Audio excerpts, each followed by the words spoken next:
This week on Dig Me Out.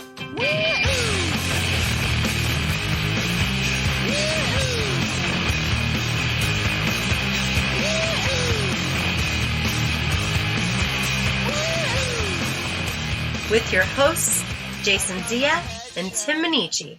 Jay, we're back again with another episode thanks to our Dig Me Out Union on Patreon. You can help us make the next episode happen by joining us at dmounion.com or digmeoutunion.org. No. Oh, no. Dot 3, R, 2, 1. Dot .ca. You have one job. Say.com. .tripod.net. Speaking clown penis fart. Oh geez, don't go there. Now I have to use the explicit tag on this episode. Thanks. Speaking of the union, we have a union member joining us. This is his first album pick, but his 10th appearance. Woo-hoo. That's got to be a record. That's a first. Been here for 9 roundtables. You may know him from his alter ego Tank Boy. We're welcoming back Jim Copany. Hey, Howdy. how you doing? I am excellent. How's the Windy City? It is not too bad today. We're still enjoying a late summer-fall season. So I've been there in that time period, and that is nice. Got the lake. You can walk around, get yourself a Chicago dog, as the tourists do, like I do. And I've discovered that Chicago in July, however, is very hot. it can get warm. It can get some heat going, and that makes the walking around getting your Chicago dog a little more treacherous, because then you also need to refuel with the liquids every 5 feet off the blazing hot concrete pavement walking around Chicago. And we all flee to the lake in the parks. So that's how There we you go. mitigate the heat in the Wonderful parks in Chicago.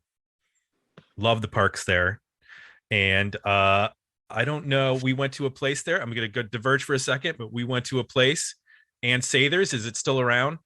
And Sather's is still around, the cinnamon bun. Yes. Yep. Very tasty. Glorious cinnamon rolls. Glorious. Absolutely fantastic. The best I've ever had in my life. And everyone should go there. I, of course, pronounced it correctly because I'm not a Chicago native.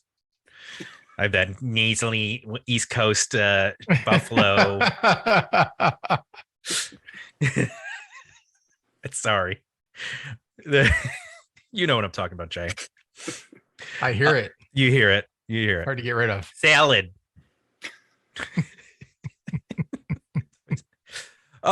Share with our audience the album that you have made for your inaugural selection.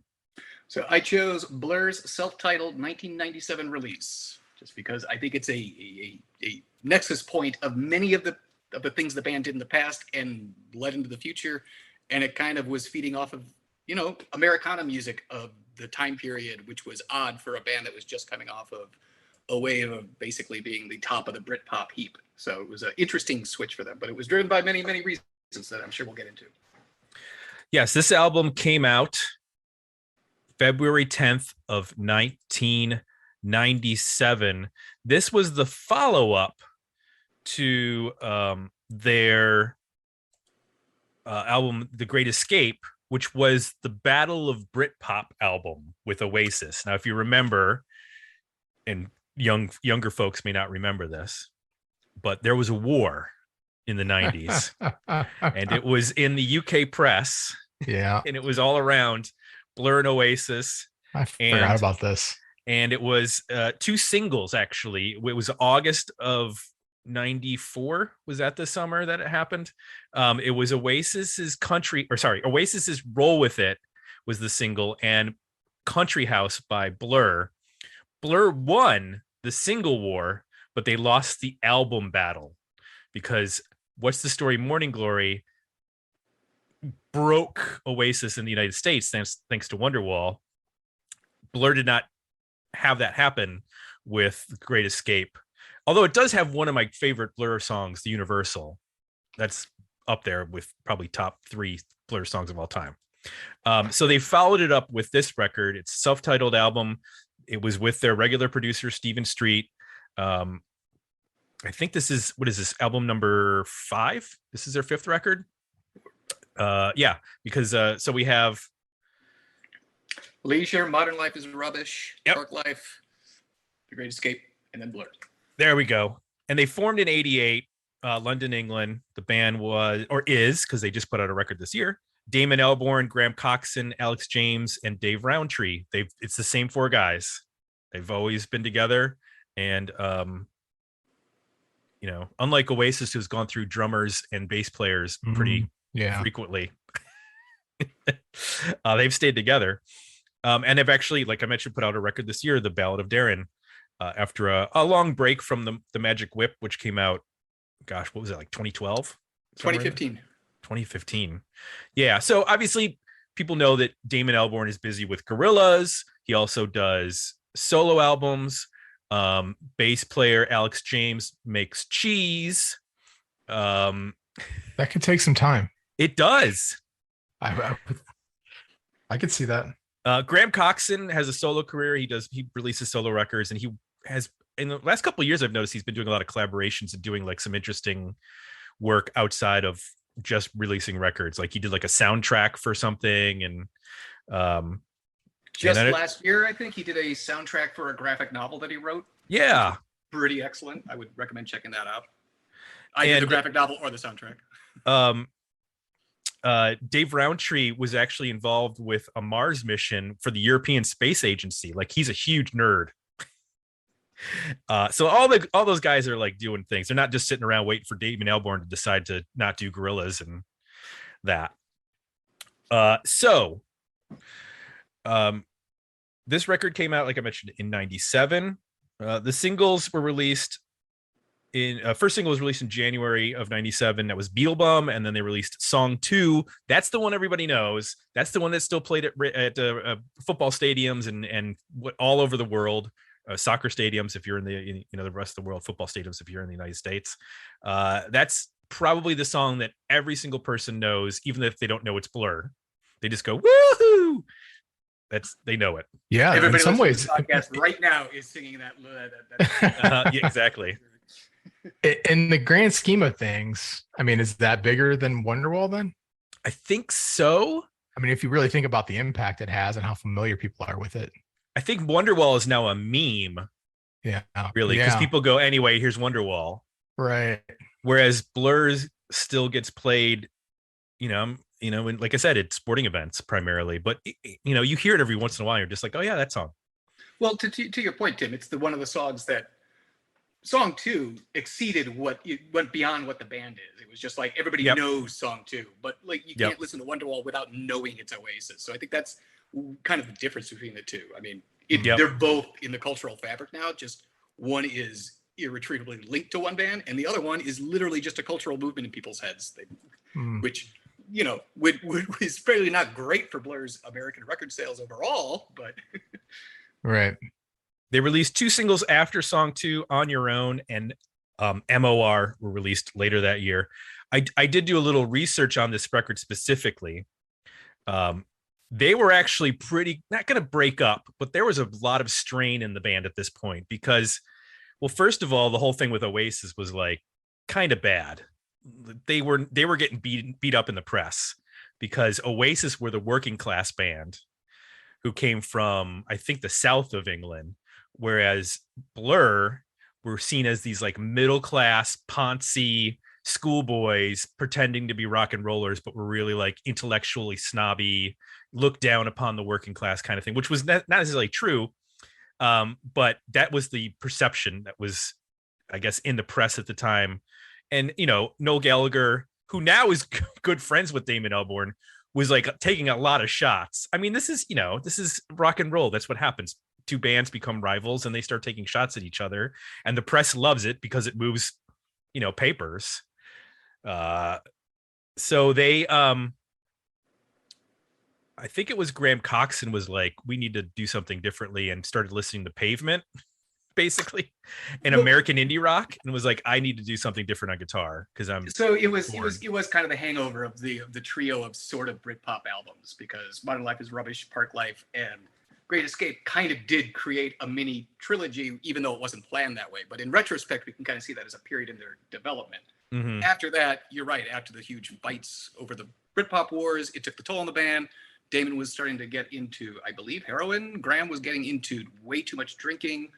And it was just causing a huge problem in the band. And yeah, Graham felt that they needed to do something to change things up. He was really into American indie rock at the time, as were the rest of the guys in the band. It's not just Graham, but he definitely was given far more free reign. And unlike previous albums, they did a lot of kind of jamming to get the songs to come together, as opposed to just Damon coming in with a handful of demos and then building around that. Right. So there's a little bit more of an organic feel to it as well. And I think it's a sound of a band kind of remembering how to be a fun band together again. Yeah, I read that they had never jammed before this record. Like they would come in with like Dave and Elmer would come in with a song, and then they would like build their parts, but they didn't jam on them to like, oh, if we did this a little bit differently, maybe it would sound different. Mhm. This was the first time they ever just got in a room and were like, I kind of got an idea. Let's see what happens with it. Which to me sounds crazy that you're 5 albums in and you've never sat in a practice space. And like they were very much about constructing certain kinds of songs as opposed to just working it out. So what else was there that I saw about this record? Because there was this is interesting looking back at this period, because I didn't really pay attention to Blur in the 90s because they were so British. Like there was something about that was almost off-putting. Like I didn't like, it was like a cultural divide that I didn't like. Park Life did not make any sense to me when I first heard it in the 90s. Song 2 makes sense, obviously, because of the American indie rock influence. But even this record was like, it wasn't until like a decade later where I started to actually figure out, oh, okay, I understand what's happening. And it was a lot of it was, listening to more British stuff that I didn't listen to it at the time, and all like the lesser known Britpop bands. And the funny thing is, you mentioned song 2, and the roots of that are in a demo that Damon did that's more of like a bossa nova Casio keyboard kind of thing. So that's just a good example of how even bringing in something that was kind of demoed completely changed in the studio, and they kind of went with it. Because I think, if I remember correctly, that song started with Graham and Dave playing drums, 2 drum kits together, and then looping that through an early sampler, and starting the drum track that way, and they built it out from that, and then Damon brought in the lyrics from that old demo, but turned it into a massive guitar barn burner of a song. And they thought like they were from what I was reading, there were 2 minds of this record. One, they knew that they did something really different from their previous stuff. They were like, we had 15-year-old girls in the front of the pit essentially dancing to our songs, and we know we're making a very different record, and we might lose our fan base over this record because it's not as catchy and as poppy as the previous albums. But also they were like kind of pissed at the record label, which they were on Food Records, but EMI distributed Food, because EMI was distributing Radiohead in the UK and OK Computer was out. And they were like all about OK Computer and pushing that. And they're like, wait a minute, that's a weird record. Why aren't you're not going to push our record? Like, where's the singles on that one? And of course there were huge singles on that record. But I read that part of the like kind of angst that was happening was, so when the previous record came out, The Great Escape, it got almost universal acclaim when it came out, which makes sense. I mean, they were riding high off of Park Life and the whole battle of Oasis, but some of the press went back and reevaluated it then and lowered their ratings. Like Q Magazine wrote an apology for writing their positive review and wrote it like a negative review. They were caught up in the Blur moment, and like that's crazy. That's the kind of silliness you could only get from British music magazines in the mid 90s. Like that. That's very much exactly so silly. Jay, had you listened to much Blur besides prepping for this record? No, they were always a band that, obviously with all the connections to other bands I like, they would come up quite a bit. So I was familiar, with singles and stuff off the records before this. And then over the years, if I put on a playlist for Suede or whatever, they're going to pop in. If I put on a playlist for Supergrass, they're going to pop in. So they were always around. Mannix as well. So I became fairly familiar with them. Obviously, I knew Song 2. Right. But I hadn't spent much time listening to any of the records. I think I first bought a Blur album on the Next One 13 because I liked Coffee and TV, because Damon Albarn is wearing like a University of Buffalo sweatshirt in the video, which is totally random. He must have just picked it up on tour. He was pandering to just you. Yeah, he was. Like, you know what? I'm going to win I know him this over. Sim guy thinks we're this weird British band. I'm going to win him over. Yeah, that's essentially what happened. And that's probably my favorite Blur album, to be honest. We'll get to, talking about our feelings on this record in a moment, but I want to share the Patreon comments on this record. Darren Leach said, been ages since I listened to this album. Re-listening, it reminded me of how experimental the band sounded on this album. In my opinion, it sounds like Graham Coxon brought in 14 guitar ideas and they built the songs around those in the studio with varied levels of success. They visited many genres across the 14 tracks. Some of them don't fit the album, like Essex Dogs and Theme from Retro, and would be best as B-sides. And I'm unsure how they can follow Song 2 with a ballad. It's an EP for me. Kyle Bittner said, great album. I've read that it was a parody of American indie rock and influenced by the likes of Pavement. I don't think parody is quite correct. I think just influence is probably. Influence, yeah. If that was the case, they in fact succeeded. We're the album. Willie Dillon said, I really like the Woohoo song. All goofing aside, I do enjoy the creativity and diversity on this album. It's not all perfect, but it's an enjoyable listen. And yes, I still enjoy Song 2. And then Ian McIver said, my stance on this album has softened over the years. At first, I wasn't a big fan due to the radio overplay of Song 2, not to mention by friends. While there are still other albums in Blur's catalog I prefer, this isn't a bad album, and I can appreciate what Damon Albarn and company were trying to do by moving away from the Britpop sound while remaining faithful to what Blur was. It is definitely up there in their catalog. Mark your calendars, a rare, worthy album vote for me. You got the Ian stamp of approval, so there you go. Dang, that doesn't happen very often. We're done. Now let's get into it. Jay, you're digging into the first full album of Blur. Tell me one thing you liked about it. Well, you could tell that it's ambitious. You can tell they're experimenting right out of the gate. I like how they're using that. You can kind of hear that as the catalyst to find these special moments, I think, throughout the record where, their sense of songwriting and melody and how they use harmony vocals and guitar riffs and all these things, they're sort of deconstructed, I think, at times, or put together in unexpected ways to where these little moments can happen throughout the record that really draw you in and feel unique and only possible through, I think, the experimentation. I think you can imagine some of these songs being played, maybe as like a demo that you would build up, or as a band, strictly a band thing, and they wouldn't be nearly as interesting.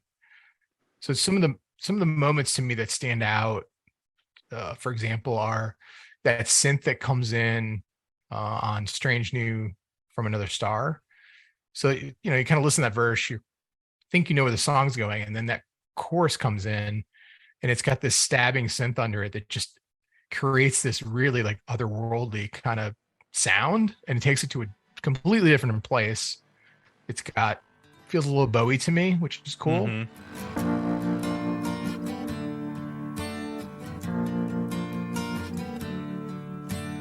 All I wanna be is washed out by the sea. Now Death Star over me won't give me any peace. All I want is life with me.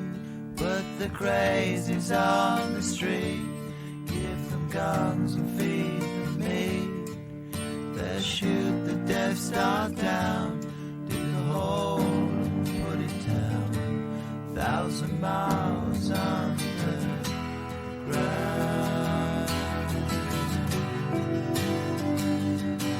They say it's no game.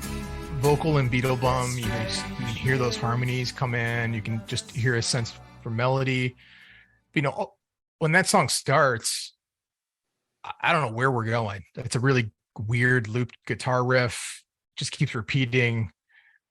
It has this deconstructed feel, but the second that vocal comes in, you're like, oh, okay, I get it now. Like right away, you pick up on the melody and things start to come together and the song, plays out. But underneath it is still that weird guitar part, which I think it just, creates that opportunity for, I think, his vocal to really sort of be elevated because it's contrasting with how odd some of the instrumentation is. The guitar riff on Your Own, another one, it's a little broken, and then you hear that riff come through and all of a sudden it establishes this hook out of these blips and bloops and weird sounds going on, and then that becomes the anchor for the rest of that song. Death of a Party, another example where you get to that chorus and that guitar line comes in and it just goes from this eerie circus music vibe to like just a whole other thing. Super hooky, great melody. So I think I enjoyed that ride. I enjoyed, like, you feel like you're peeking behind the curtain a little bit and seeing a band like explore different things, play, bounce things off of each other, and stumble upon some really special moments. It also, I think, reminded me a little bit in that way of the White Album, and like that album also has a lot of experimentation, but it's also mixed with some straightforward songs to some genre songs to some of their heaviest stuff like Helter Skelter. It's kind of this ambitious experimental record that's got a lot of great material in it. For some reason I connected to it in that way. I was like, oh, maybe that's kind of where they were going with this, in terms of like letting themselves explore what they could be and try different things and not be constrained by who they were. There's also some straightforward stuff too. I think Look Inside America is surprisingly straightforward. I mean, to me, it sounds almost like a Mott the Hoople song. It's got the melancholy vocal with that bright propelling kind of band underneath it. MOR is just a great bouncing rock song. Song 2 obviously is just this pure burst of energy. You're So Great, fairly straightforward, kind of stripped down vocal and guitar song. So it's interesting, you've got pretty ambitious experimental things, and then you've got this mix of other handful of stuff that's, on their own, they can kind of stand on their own. It's fairly straightforward, just, well-written song. So that's some of the stuff that worked for me. What worked for you, Tim? Well, what always works for me, first and foremost, is Graham Coxon as a guitarist. He's always doing really interesting, weird things. Even back in the previous years, you listen to Park Life, you listen to like Girls and Boys, and that song has some really wild guitar parts on it for basically a dance song. And he's doing stuff that you should not be doing. And I think that that's what always has made him one of my favorite guitarists, is that you don't know from song to song what effects he's going to use, how he's going to loop his guitar, how he's going to come up with strange noises. If you've never checked out any of his solo stuff, there's an album called Happiness in Magazines that was my introduction to him as a solo artist and is absolutely fantastic. It's just, imagine the rockers on this kind of in an American indie rock vibe. And that's what that album is, just like 14 tracks of these like really catchy pop rock songs. It's probably the most cohesive album he has ever put together. And I think it was when Blur was kind of separated at that point. But that said, I think what works so well on this record is that they did not overproduce the songs. Like On Your Own, which uses that like 80s drum loop keyboard thing that's happening. If you had turned that into a fully realized song with like live drums and everything, I think it would lose its charm.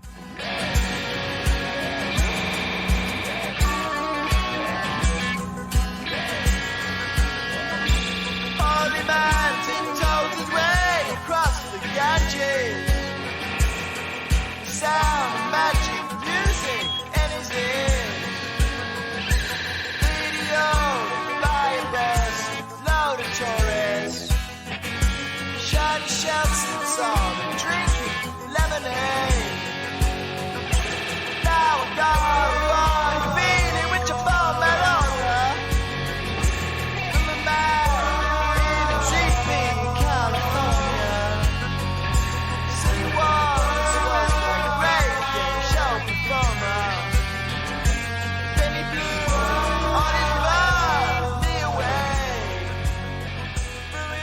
I think that the fact that they were willing to experiment with a lot of not just weird guitar sounds, but weird drum choices.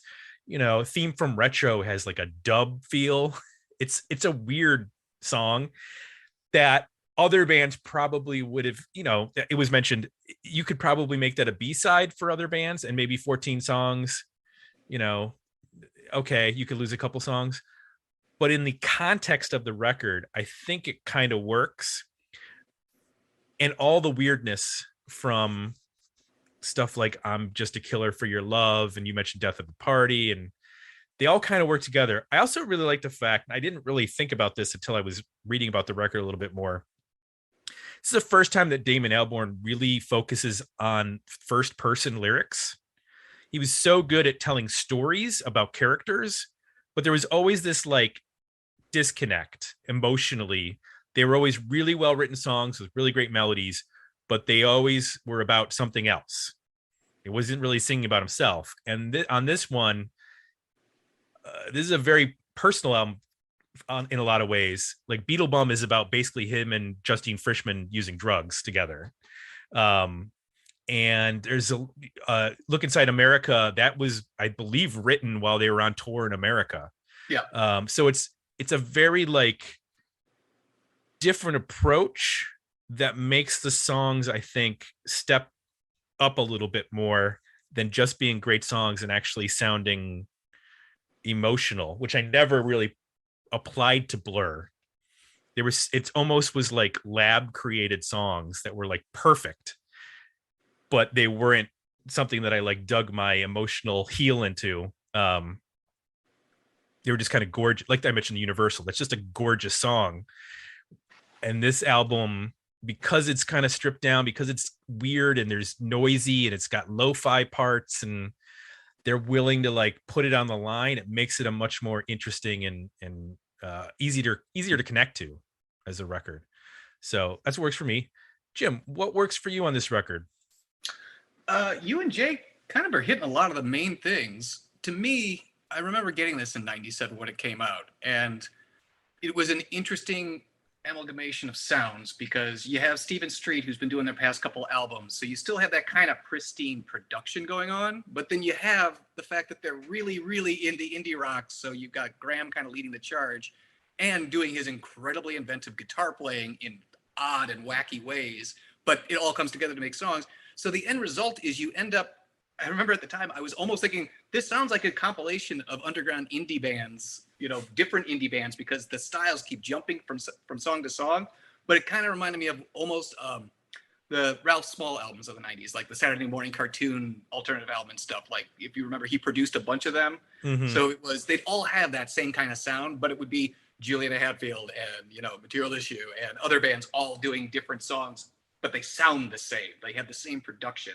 So this ends up sounding like a really odd and inventive compilation album to me in some ways, but it also very much signals the end of that very tightly fine-tuned songcraft that marked their earlier releases, to allow them the freedom to actually start to kind of explore things as more of a band again, as opposed to four old friends who were just really unbelievable musicians who can, communicate on a certain level. They started to allow themselves to kind of branch out and make mistakes and do weird things. And I think it paid off in spades. You can hear so much in this album. You can hear the beginning Gorillaz even. And like you said, this absolutely launches Graham into that Happiness in Magazines and the other album that he did after this one, when he went straight down like a more poppy guitar indie attack after his first two albums were very, very experimental and like minimalist. Yeah, Death of a Party kind of sounds like early Gorillaz in some ways. Like it has a Clint Eastwood vibe. Death of the party came as no surprise. Why did we bother? Should have stayed away. Another night, and I thought, well,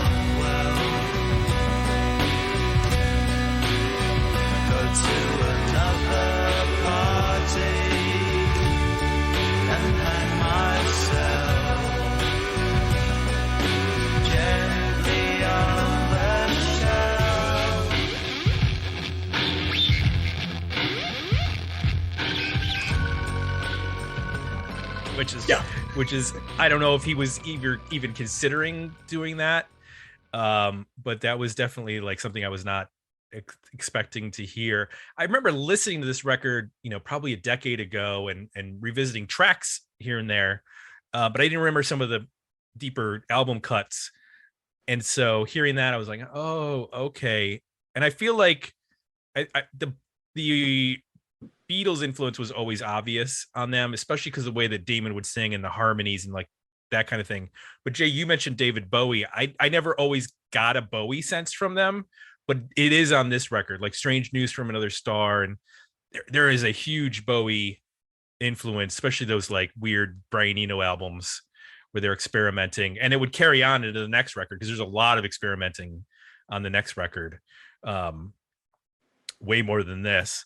Yeah, honestly, I almost picked 13 as my album, partially because I got shortlisted for a 33 to third book for it years ago, which was not chosen. So, but the reason I moved back from that and chose this instead is 13 is a bit of a deeper album, and it's an album I think anybody that listens to it and gives it the time will fall in love with it and understand what a incredibly complex album it is and how much is going on there. But if you're trying to get somebody interested in Blur, this is an excellent starting point, especially when you're like, hey, it's got the one song that the Woohoo one, but you're going to be really surprised at how many other tracks are on there and how varied they are and how great they are. I can't remember who it was that was dissing Essex Dogs, but it does go on a bit. But I also think that's a weird one because I'm pretty sure that's got a Tortoise influence to it. Like, I think that was based on them hearing Millions Now Living Will Never Die. And they were like, oh, well, we could do stuff like that. So it's almost like that's when Blur heard Tortoise, that's what they heard in their head, which is funny because that's kind of what I heard in my head when I saw Tortoise live in the 90s. And when I heard the albums, I was always like, oh my God, this is so sleepy and dubby. What happened? That's in Essex Dogs. I don't know what's happening at the beginning of that song, if that's Graham Coxon messing with the guitar or if it's like a synth or something, but it's like speeding up and slowing down in this pattern. And I have no idea what instrument that is, or if it's even, it could be a drill. It could be anything. I don't know what's going on with that noise.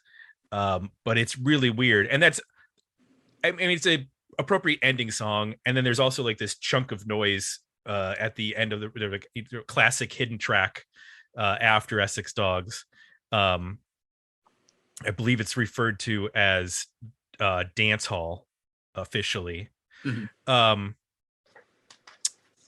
There were a couple of B-sides too that came out, and then they actually put out a whole compilation after this called Bustin' and Dronin', which has like different mixes of like William Orbit and Moby and some other people do. Well, it was actually the William Orbit remix of Moving On that was on Bustin' and Droning that caused them to bring in him to produce 13 because they liked what he did, how he mixed it up, and that then fed into how they recorded 13, which was far more jam, record everything, cut it up, turn it into an album, restructure stuff. So that's when they hit the super experimental end. But the B-sides on this album definitely point to that direction. That's where they're going. And I mentioned that they had previously had a war with, Oasis back in 95. It was 95. I double checked. Oasis's Be Here Now comes out this year later. Like this comes out in February. In like August, Be Here Now comes out. And I remember like the video for, you know what I mean? Like it was an event. You're like, oh my gosh, there was like a helicopter sound at the beginning. It was like Nam or something was happening. And it was so epic. And that album, it's not terrible, but it's so bloated. It was a lot of cocaine, and they were like, we have to write singles. We got to be the biggest band in the world.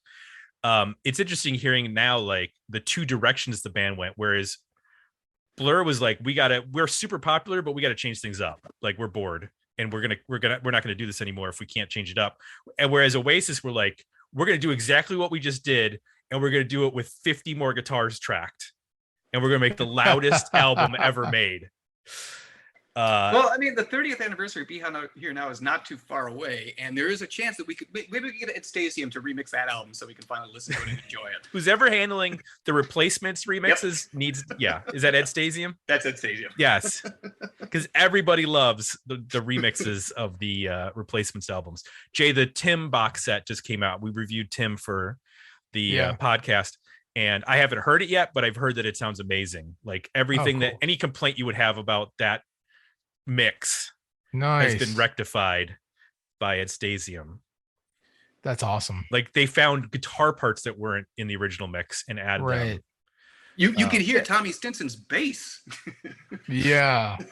With a lot of the records like that, you can tell like they're probably tracked fine. It's just whatever happened in the mixing process. Somebody either between like they used a shitty car stereo to listen to it and just mixed it poorly, or were on so much cocaine they couldn't hear anything. But like it's great to hear that bands are going back and fixing things like that. I don't know. It sounded great in a Pinto when I listened to it. Exactly. Right. So Jay, is there anything on this record that does not work for you? Well, with the experimentation, you're going to get bloat.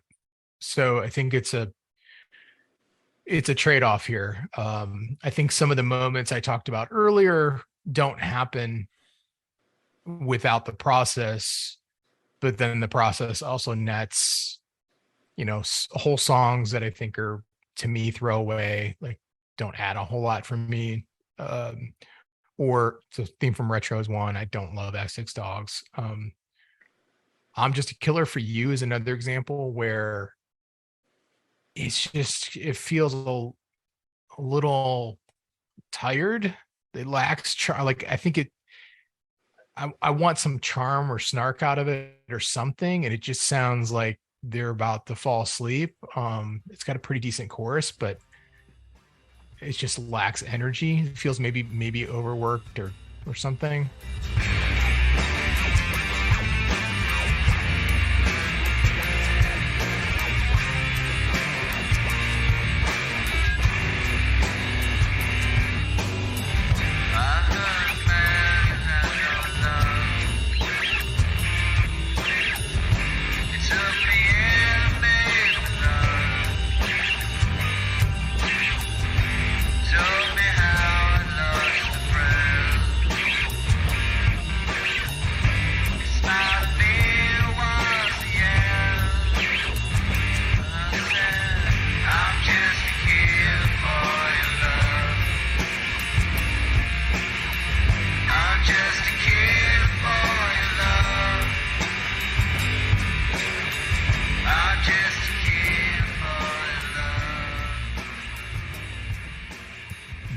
There's like a minute or more of unnecessary stuff at the end of Strange News, which is one of my favorite songs on the record.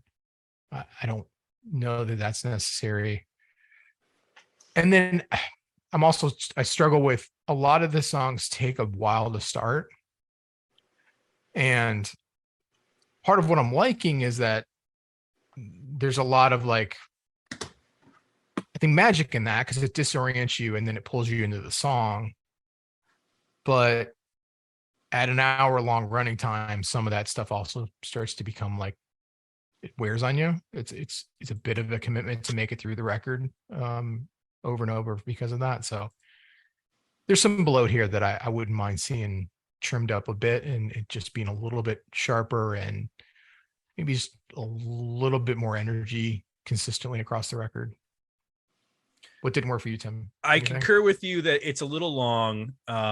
I do agree with Darren. I think Country Sad Ballad Man following song 2 is a mistake. Swap that with On Your Own. So weird. Like just swap those two songs and it makes more sense to me. Yeah. It just flattens the emotional hit of song 2. And then you go into MOR, which again is a great song. Yep. But that sandwich between the two of them is, and I get it. They're trying to be, the opposite of what people would expect.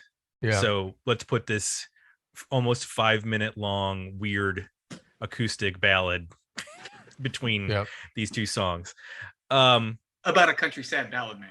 Yes, exactly. And if anything, like that's one of the songs I would lose because it just feels like Damon. If it was on Park Life or The Great Escape, it would be produced differently, but that sort of third person approach to the songwriting is probably less interesting to me. I think I like I'm Just a Killer for Your Love. It weirdly has like Some Girls Rolling Stones vibe with those like high falsetto vocals.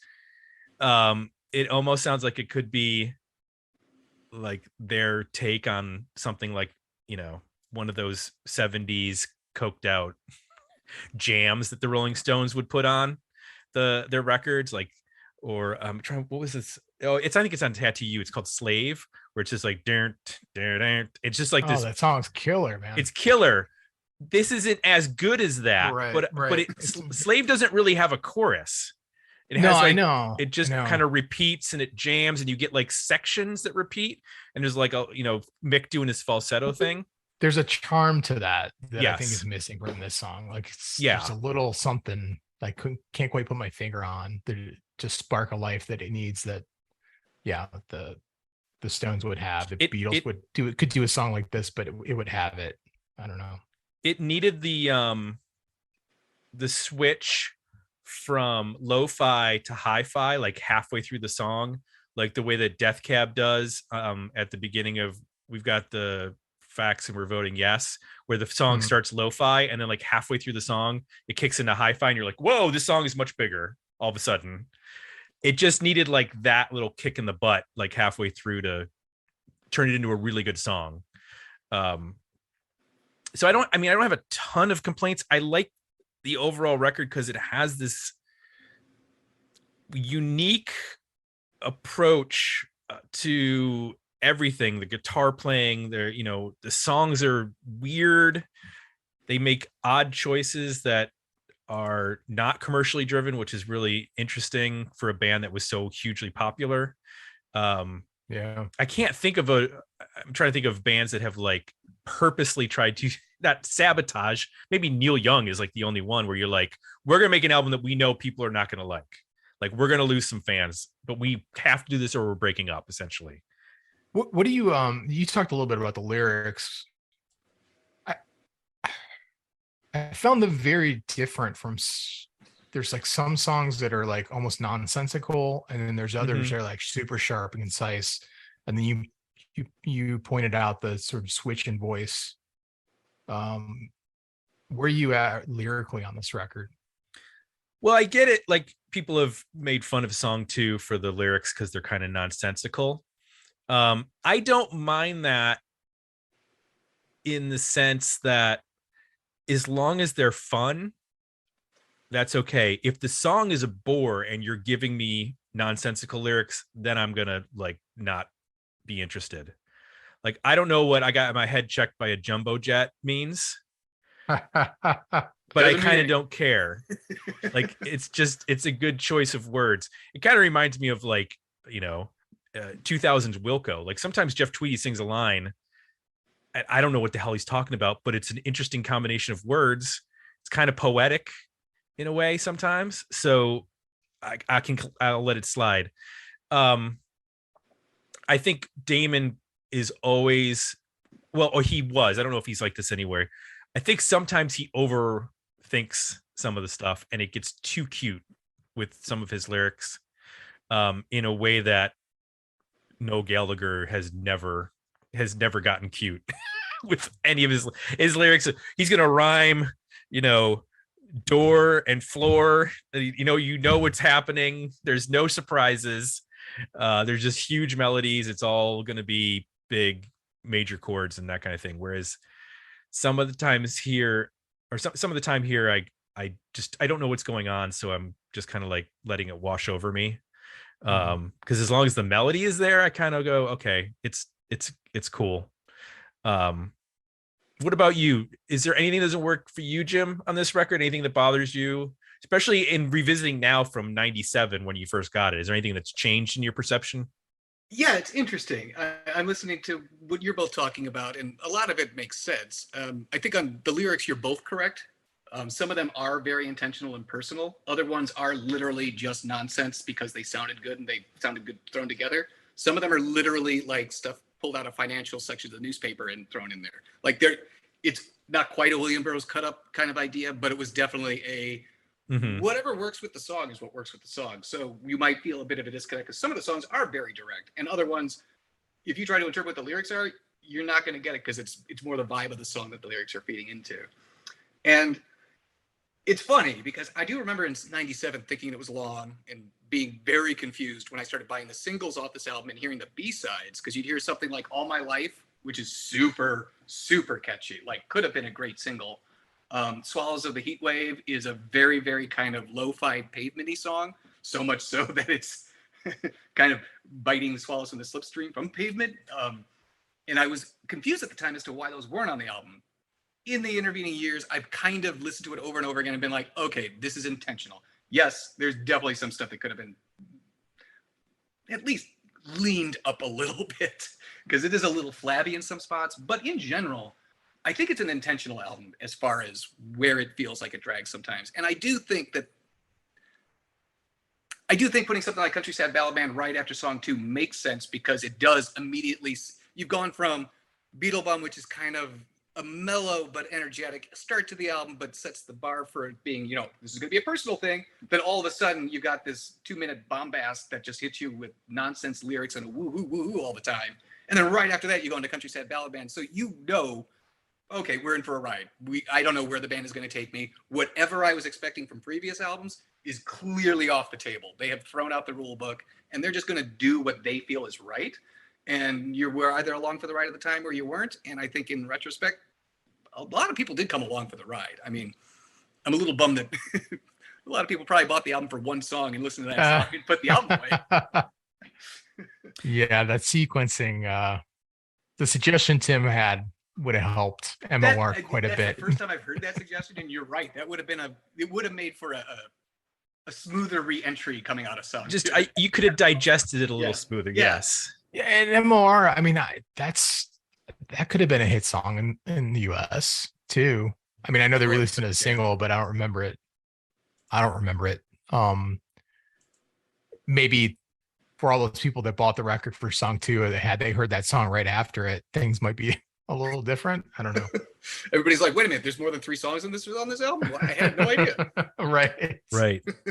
And to be fair, this is probably the album that when we would go CD shopping would be in the used bin the most, because people who bought The Great Escape and Park Life kept those records, and a lot of people who didn't know what they were buying when they bought song 2 were like, oh, this is weird. Now if that song had been on Park Life, it wouldn't fit, but maybe they would have kept the record because that album's so catchy and right. But there's so much weirdness on this record. Yeah. That it's going to be a chore for a new fan of Blur to go, oh my God, if song 2 was on Park Life, they would have been, oh, they're that band about girls and boys and the guy from Quadrophenia and woohoo! Yes. It would have been insane. So, I mean, we're not going to talk about how this did, because obviously this is a globally known song and the album was very successful, and it pretty much got universally praised reviews, either 4 out of 5 or 4.5 stars. NME gave it a 7 out of 10, which is good, but I mean, I think of that as like a C, because when I got grades in school, I was usually in the 70%, and I was getting C's for the most part. If I got in the 80s, my parents were proud and took me to Ponderosa. I mean, it was and got a nice well done steak at Ponderosa. Yeah, get a Salisbury steak at Ponderosa, and or either that or Ground Round. Those are the two that I would go to celebrate a B+ or something like that. Hey, good job, Timmy. Oh, you got an A? Filet mignon. You're like, I'm getting that loaded baked potato. I did not score many A's. Let's put it that way. We were at dinner the other day, and it was with my wife, my daughter, and a friend of ours, and they were talking about something, and I could not grasp what they were trying to do. What they were trying to do, this thing, like music class related. And our friend Renee turns to Katie and goes, "Was Tim on like an IEP in grade school? IEP meaning like an individualized educational plan for people. Usually it's for people with like, autism Wow. or stuff like that." And Katie goes, "He should have been." And she was completely being on, like, she was not making fun of me. Like, right. She kind of said it in a hush tone. Like, right. So school and I did not work well together because I have a really hard time learning from, like, I have to do what this is, where I have to like immerse myself for a week in an album to really like sort of understand it. And you can't do that when you're trying to write a 5-page paper on, the Hindenburg or whatever. That said, diversion aside, I'm not surprised the single did well. It's a super catchy freaking song, obviously. And I'm not surprised the album hasn't been the one that people like stick with in the United States. And they would continue this on the next record. I kind of feel like they're now with this 13, and then Think Tank was a weird record. Didn't have Dick Graham Coxon on it. They're kind of, I don't know, they're not a legacy band, obviously, because they're still putting out new records, but like, do they still have the same cachet globally that Oasis does? I think right now they might be bigger. Oh my God, I hope I don't get canceled for this one. They might be bigger than Oasis right now, primarily because of the fact that they're still active. We've thought they were going to break up numerous times, but I saw them at Wembley earlier this summer, and it was an amazing, huge show. It was massive, and it was a huge event. And I know they've been doing festivals throughout this summer at other places, and they're all just massively packed. And then they've done a mini tour of their own, just them playing, and again, massively packed. So they still have the global cachet. It just always, always, always amuses me that in the entire world, everybody knows who Blur is. But if you come to the US, you're like, it's the guy it's the singer from Gorillaz. It's his other band. And people are like, oh, Gorillaz. Yeah. I know him. Oh, I know that guy. Yeah. So, but yeah, I think that they are unbelievably still a rather large international concern. And I think with the most recent album, they probably came back to kind of make that argument for remaining in the running, because you're right. Think Tank was a really weird album without having Grant Coxon on it. Magic Whip was kind of put together quickly, but in a less cohesive way than the new album, which was also put together very quickly. I mean, my understanding is they literally booked the show at Wembley last year, and then they were like, should we record an album between now and then and put it out to have a reason for the show? And they were like, sure. And they literally bashed it out together in a very short period of time. And it's quite a good record too. Yeah, that's just it. They're still making a case for being an ongoing concern. Like, right. They're not legacy in that their new material does not sound like a constant rehash of their old stuff, nor does it sound like a band who's incredibly outdated. So I think that's an unusual stance to be in at this point in their career. Although I keep forgetting, like, we're talking about an album, they hadn't even been a band for 10 years when this came out, and we're talking about how they're like massive global superstars and hitting the end, and you're like, in 9 years? That's got to be, I can only imagine the mind bend that has to be. Yeah, that I hadn't considered that, but yeah, they had a pretty fast rise. I mean, Leisure comes out in 91, they have like one good single off of that record. But then when that 3 album run in 3 years of Modern Life is Rubbish, Park Life, and The Great Escape, and that happening, in concert with like the whole, not just Britpop, but like the whole aspect of British culture sort of evolving. And who was the politician that with Tony Blair? Oh, you're thinking of Tony Blair and like the rise of Cool Britannia. Yeah, that whole thing was happening where it was a completely like rejuvenation of British music. Essentially, they weren't as interested as copying what was happening in the United States as like really coming in with something unique and specifically British. Except for Bush. Bush was more than happy to sound exactly like an American band. Sure. Well, sure. Thus, guaranteeing they were never heard in Britain. which is wild to me that happens. But I mean, there are metal bands that, don't do well here, but then do well in Europe. So that happens. But I was going to say, I think of the three albums in the 2000s, Ballad of Darren is probably my favorite in comparison to Magic Whip and Think Tank, which is interesting because, that's 20, 30, 32 years after their first release. So that's not bad. I mean, really, bands are not supposed to last that long. You should have a good run and then the lead singer goes solo. That's a tangent. If you think about it, we're the first generation to deal with pop bands that have 30 to 40 year careers because it just didn't exist before. Right. Yeah, usually somebody would die. Weird. Like you'd have Bonham die with Led. I mean, would Led Zeppelin have kept going if Bonham hadn't died? Or was Robert Plant going to go make solo records regardless? The Eagles and Fleetwood Mac are still going, even though they're missing people. I imagine it would be the Robert Plant, Jimmy Page show if Bonham had stuck around. Like they'd probably get together more often because it probably wouldn't have had such a final ending to the band. Right. Well, this I mean, Blur is unique. They haven't had a single member change since the beginning, so that's pretty interesting. They have had a heck of a lot of touring musicians with them. A lot of horn players. Yeah. That's the most.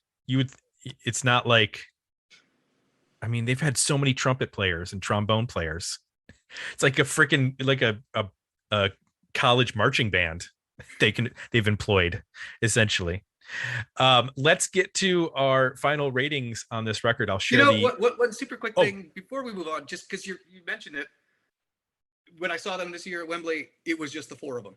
Like, they brought out Phil Daniels to sing Park Life. The London Community Gospel Choir came out for Tender. But other than that, it was the four guys in the band on stage just commanding an entire stadium. So they could still do it with just four people, which to me is another true sign of a great band. Like, any band that can break it down to just the guys and still make a racket, that's tremendous to me. And that's amazing because I don't understand why there are like 7 people in the Foo Fighters.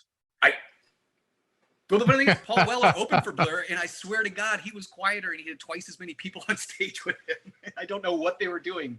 Right. I mean, all the stuff that Graham Coxon's doing on guitar, you would think, they would have a touring second guitarist just to cover like some rhythm stuff. Nope. He's like, I got it. Don't worry. Which is wild. Right, I'm sorry. I didn't mean to No. That's okay. I'm glad you brought that up. Yeah, let's get to I'll share the poll results from Patreon in just a moment, but let's get to our final ratings. Jay, this is going to be, I'm interested to see where this is going to go. Are you a worthy album, a better EP, or a decent single on this? I'm a worthy album. I would just cut Theme from Retro and X6 Dogs. I could even keep I'm Just a Killer for You. I mean, I don't think it's one of the stronger songs on the record, but I think it fits. And that would chunk off pretty good. Could at least a couple, 5-10 minutes off the record, which I think it makes it a lot easier to digest and enjoy listening to, I think, on repeated listen. So yeah, I'm going to wear the album with a couple little edits. I'm with you. I would agree. I don't like Essex Dogs. I would chop that one and the little bonus track, and I would probably make the switch of On Your Own and Country Sad Ballad Man, or I'd even like move Country Sad Ballad Man to a B-side and make it a 12-song record, because it's a little long. Maybe if it was at the end and it was like 2.5 minutes, I'd be more chill with it, but it's at almost 5 minutes. It's a little too long for me. So, but totally worthy album. And I think, honestly, this is probably one of the most interesting albums of the decade in terms of not just where Blur was as a popular band, but just there's so much cool guitar stuff happening. And it's like the opposite of like a virtuoso guitarist. It's like the weird end of guitar players who are like, what if I get this weird pedal and I disconnect this wire and like create and run that through this fan and create these weird effects? And what if I put a magnet on my pickup? I don't know if you know this, Jay, but Graham Coxon has a signature Fender. Like, he pretty much just plays Fender guitars, and he has his own signature Fender. So really? He plays a Telecaster, right? Yeah. He's played like an SG in the studio, and he's done some, messing around with other guitars, but he's primarily a Fender player, Fender Tele player. Which I think that sounds like this record. Like this doesn't sound like a Les Paul through a Marshall stack. No. It's very Telecaster. Yes. Sounding. Yep. This is perfunctory, but we're the album better EP, decent single. What do you I don't like? know. After talking to you guys, I think I've changed my mind, and I'm going to go with decent single Essex Dogs. Clearly. No, I'm kidding. We're the album. Of course. Hey, the last one we did, the person agreed with us and said said better EP. I know. So, I heard that. I couldn't believe it. I'm like, sir, you need to listen to the albums you suggest more fully. It's a risky move. There are records that I don't fully love, but there's like half of the record that I love, and then the other half I'm like, I don't listen to this, but I would throw it up in a similar situation to see what other people think, because maybe I'm loony. Our patrons, they agreed with us. 80% were the album, and 20% better EP. I need to point out I messed up. I had this in the drafts folder, and I didn't move it to the scheduling. I didn't hit the scheduling button, so it didn't go out to schedule like a week. I usually put these up a week before the podcast when we record. So it went up this morning, and I told everybody, I was like, hey, I messed up. This got more votes than pretty much any poll that we've got this year. So apparently pressuring everybody at the last minute got everybody to vote. Creating a sense of urgency. We're all procrastinators, or we like drama and deadlines or something like that. Deadlines work. So we need to thank all of our commenters and all of our voters for coming to my rescue for almost screwing up the important patron contributions to this episode. Oh yeah, I forgot album artwork. So this is a stock photo on the album. They're like the company that they were working with to do the album design found this, and I guess it's supposed to represent their career being rushed into the emergency room. Like they're on life support essentially as a band, so that's why that's the Wikipedia theory. I thought that was interesting and funny. That like, oh, why is that person pushing a gurney? Oh, it's the band. They're gonna break up if this doesn't go well. That's no pressure. Jim, thank you. More of a hypothesis behind the photo than an actual. Yes. Thank you for picking this record. I'm glad we finally got to one of the big Britpop bands, because we've covered some of the big grunge bands, obviously, with Soundgarden and Nirvana. But we hadn't covered one of the big Britpop bands, even though we've done a Britpop roundtable many years ago. When was that? It was 2015. Oh, we were just kids. Oh my goodness. We were just a lifetime kids. ago. We were, living high, in the Obama years, just So fancy innocent. free and footloose and fancy free. Shaking hands with strangers. Shaking hands and going into crowded spaces without a care in the world. Yep. It was a magical time. These are all can you name all the roundtables you've been on with us? I can't. Britpop was one. Female artists of the 90s. Chicago in the 90s. That was a no-brainer. Yeah. New albums of 2016. The Veruca Salt Sophomore Slump Revisited for 8 Harms to Hold You, which makes sense. That's a Chicago band. Alternative country in the 90s. The Spoon Origins Roundtable. The Sophomore Slump Reversed Roundtable. And Lollapalooza in the 90s Tour and Festival Roundtable. We need to get back to doing some more of those. Those were fun. Yeah, so this is number 10 for you. Congratulations and welcome to the big board, the double digit board. You turned me from a pundit into a Patreon member. So and we greatly appreciate it, because it's also because you've gotten so popular that this is the only way to get on your show anymore. It is true. Every week we're battling with NPR for the top spot in the podcasting universe. I do find it interesting that you yourself are based in Columbus. You or Jay, you were originally from Columbus, and Rob Harvilla is currently in Columbus, also doing a very popular podcast about '90s music. Mm-hmm. So I'm just wondering, is there something about Columbus being the nexus of '90sism that just that's what's happening? If you go over, we're stuck there, yeah. Cloud and aura around Columbus that just sucks in everything '90s. It's where everything kind of just averages out. Yes. And we still have a independent radio station that's not connected to iHeartRadio that probably had its biggest era in the 90s. And while it plays new music, if it plays something old, it's usually 90s stuff that we would be listening to. So that's very much the demographic of that radio station is like, I'll check out this new Cage the Elephant song, but let's get back to Everclear and Spoon. But another one from Tracy Bonham first. There you go. Who just happened to be the subject of our last episode, which is why that was on your mind. If you would like to be like Jim or one of the many other patrons who commented and voted in this for this episode, you can join us over at Patreon, dmounion.com or digmeoutunion.com. It's also where you can go to vote in our monthly album tournament polls, where albums suggested by anyone over at digmeoutpodcast.com are entered into our monthly tournaments.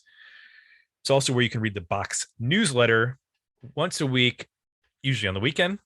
It comes out via our Substack. It has all the new releases of 80s, 90s, and aughts relevant music, movies, TV shows, books, documentaries, etc. Plus 2 new 1-minute reviews.